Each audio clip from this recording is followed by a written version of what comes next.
Welcome. Today, we are looking at the establishment of monarchy in Israel, focusing on Saul and David.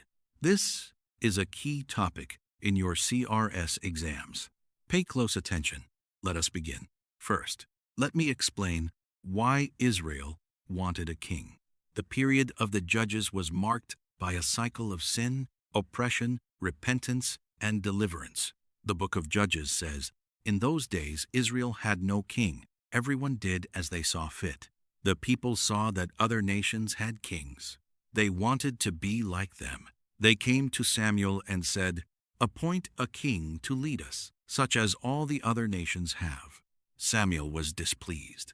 He prayed to the Lord. The Lord said, "It is not you they have rejected, but they have rejected me as their king." God was Israel's true king. The people wanted a human king. They were rejecting God's direct rule. Samuel warned the people what a king would do. He said, "The king will take your sons for his army. He will take your daughters for his service.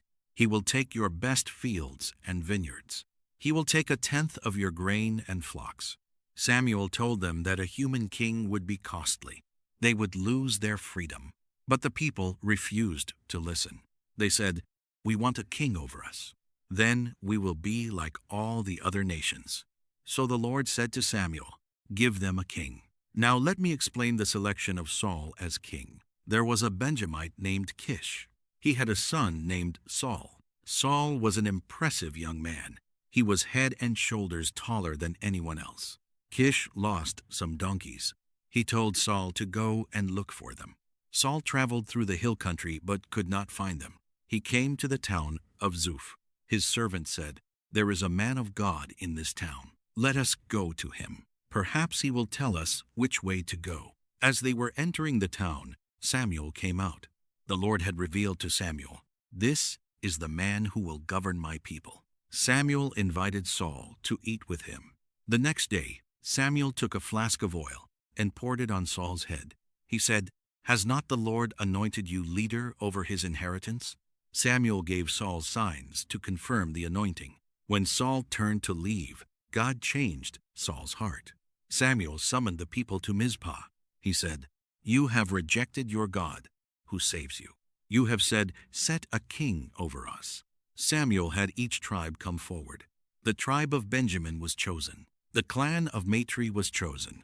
Saul, son of Kish, was chosen. But when they looked for him, he was not to be found. He had hidden himself among the supplies. They brought him out. He stood head and shoulders above everyone. Samuel said, "Do you see the man the Lord has chosen? There is no one like him among all the people." The people shouted, "Long live the king!" Some troublemakers said, "How can this man save us?" They despised him. But Saul kept silent. Soon after, Nahash the Ammonite attacked Jabesh Gilead. The people of Jabesh sent messengers to Saul. When Saul heard their words, the Spirit of God came powerfully on him. He took a pair of oxen and cut them into pieces. He sent the pieces throughout Israel. He said, "This is what will be done to the oxen of anyone who does not follow Saul." The fear of the Lord fell on the people. They came out as one. Saul attacked the Ammonites and routed them. The people said, "Who said that Saul should not reign? Bring them to us, and we will kill them." But Saul said, "No one will be put to death today, for this day the Lord has rescued Israel." So all the people went to Gilgal. They confirmed Saul as king. They held a great celebration. Now let me explain Saul's disobedience. The Lord sent Samuel to Saul with a message. He said, "Go, attack the Amalekites, and totally destroy all that belongs to them. Do not spare them. Put to death men and women, children and infants, cattle and sheep, camels and donkeys." So Saul summoned the army. He defeated the Amalekites. But Saul spared Agag the king. He spared the best of the sheep, the cattle, the fat calves, and the lambs. He destroyed only what was worthless. Then the word of the Lord came to Samuel. "I regret that I have made Saul king, because he has turned away from me and has not carried out my instructions." Samuel was angry. He cried out to the Lord all night. Samuel went to Saul. Saul said, "The Lord bless you.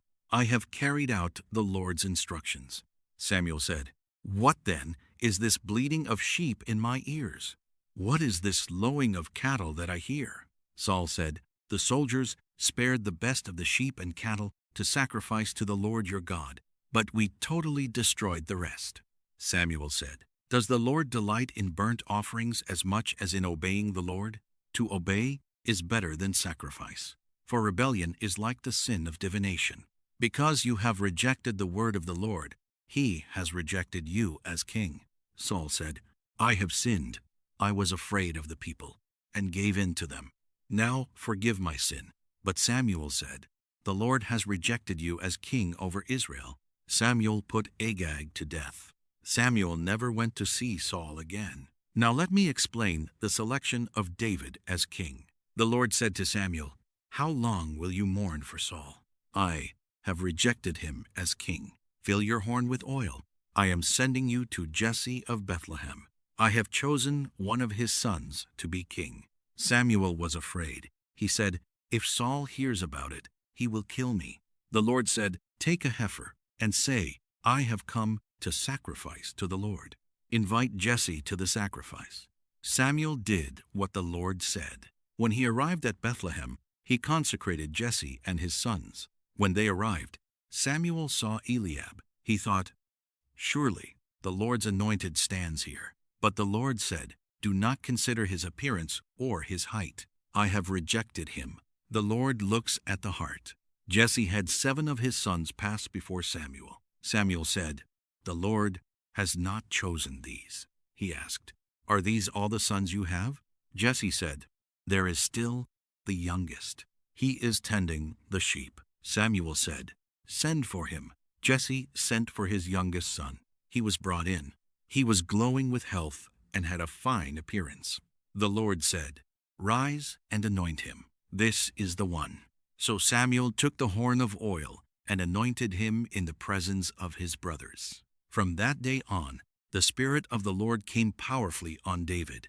This young man was David. He would become the greatest king of Israel. Now let me explain the conflict between Saul and David. The Spirit of the Lord had departed from Saul. An evil spirit tormented him. His attendants said, "Let us find a skilled harpist to play for you. When the evil spirit comes on you, he will play, and you will feel better." One of the servants said, "I have seen a son of Jesse of Bethlehem, who knows how to play the lyre. He is a brave man and a warrior. The Lord is with him." So Saul sent for David. David came to Saul and entered his service. Saul liked him very much. Whenever the evil spirit came on Saul, David would play his lyre. Saul would feel better, and the evil spirit would leave him. The Philistines gathered their forces for war. A champion named Goliath came out of the Philistine camp. He was from Gath. He was over 9 feet tall. He had a bronze helmet on his head and wore a coat of scale armor. His spear shaft was like a weaver's rod. Goliath stood and shouted, "Choose a man for yourselves. If he is able to fight and kill me, we will become your subjects. But if I overcome him, you will become our subjects." For 40 days, Goliath came forward. Saul and all the Israelites were dismayed and terrified. David had been sent by his father to bring food to his brothers. He heard Goliath's challenge. He asked, "What will be done for the man who kills this Philistine? Who is this uncircumcised Philistine that he should defy the armies of the living God?" Saul heard what David said. He sent for him. David said to Saul, "Let no one lose heart. Your servant will go and fight him." Saul said, "You are only a young man, and he has been a warrior from his youth." David said, "Your servant has been keeping his father's sheep.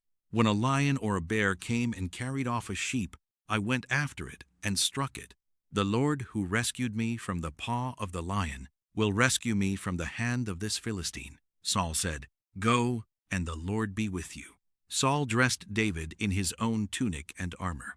David tried to walk, but he was not used to them. He said, "I cannot go in these." So he took them off. He took his staff in his hand. He chose 5 smooth stones from the stream. He approached the Philistine with his sling in his hand. Goliath looked at David and despised him. He said, "Come here, and I will give your flesh to the birds." David said, "You come against me with sword and spear, but I come against you in the name of the Lord Almighty, the God of the armies of Israel. This day the Lord will deliver you into my hands." David ran quickly toward the battle line. He reached into his bag and took out a stone. He slung it and struck the Philistine on the forehead. The stone sank into his forehead, and he fell face down on the ground. David ran and stood over him. He took Goliath's sword and cut off his head. When the Philistines saw that their hero was dead, they turned and ran. David became a commander in Saul's army. He was successful in everything he did. The women came out to meet Saul with singing and dancing. They sang, "Saul has slain his thousands, and David his tens of thousands." Saul was very angry. From that time on, Saul kept a jealous eye on David. He tried to kill David multiple times. David fled into the wilderness. He gathered a band of followers. Saul pursued him, but David refused to kill Saul when he had the chance. He respected Saul as the Lord's anointed. Eventually, Saul died in battle against the Philistines. David became king. A common exam question asks you to explain why Israel wanted a king. Here is a sample answer. Israel wanted a king because the period of the judges was unstable. Everyone did what was right in their own eyes. They saw that other nations had kings. They wanted to be like them. They rejected God as their king. God allowed them to have a king, but warned them through Samuel that a king would take their sons, daughters, fields, and flocks. Another exam question asks you to discuss the disobedience of Saul. Here is your answer.